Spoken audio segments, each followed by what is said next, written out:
Hey, Vsauce, Michael here, and you guys are my family. Scientifically speaking, geneticists tell us that every single person on Earth is at the least 50th cousins with everybody else on Earth. It kind of has to be that way. Think of it like this. You have 2 biological parents and 4 biological grandparents and 8 biological great-grandparents. It keeps doubling. Well, if you follow your family tree all the way back to the time of the ancient Romans, 64 generations ago, that tree would need 1 quintillion separate individuals, which is a number that is larger than the number of humans who have ever existed, ever. So what does that mean? Well, I think Bill Bryson put it best when he said, "You couldn't be here without a little incest."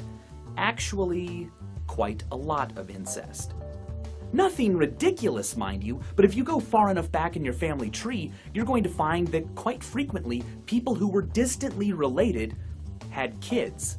In fact, if you are currently dating or married to somebody who is from your own country and is of your own ethnicity, there's a 1 in 5 chance that the 2 of you share a common family member fewer than 10 generations ago. Furthermore, because our society is becoming more and more mobile, our most recent common ancestor is becoming more recent. Mathematical models are now showing us that for everybody, every human on Earth right now, our most recent common ancestor probably lived only 2,000 to 4,000 years ago.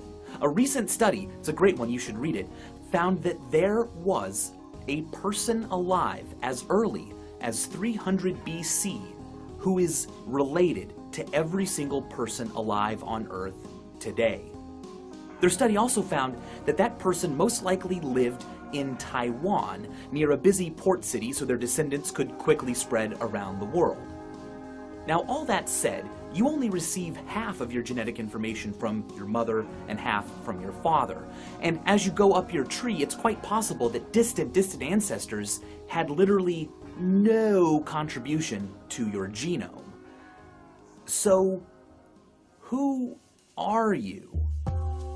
I've said this before, but because bacteria are so much smaller than the average human body cell, your body contains more bacteria than it contains its own cells.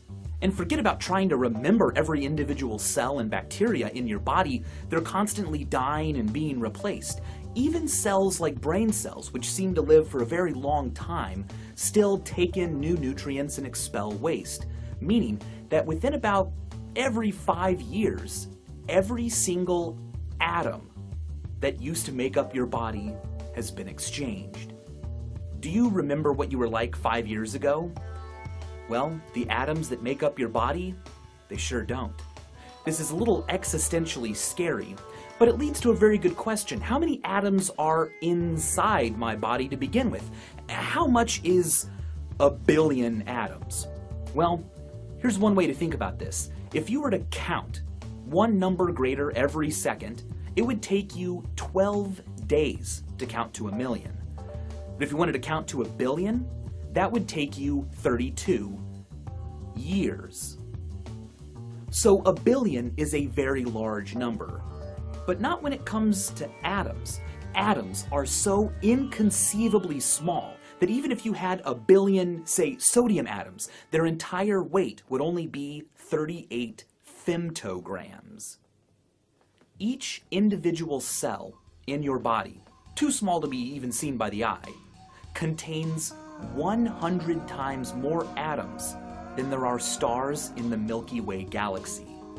Multiply that by the number of cells that make up what we call ourselves, and each human body contains more atoms than there are stars in the known universe.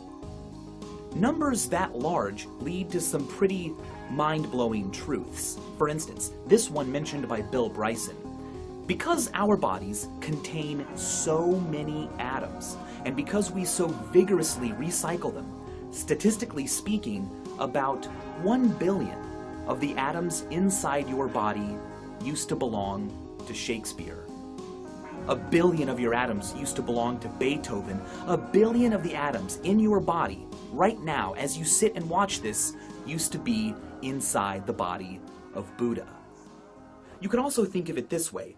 1,000 years from now, when humans first land on a planet outside of our solar system, that first person to step onto the surface of the alien planet, their body will contain 1 billion atoms that are in you right now.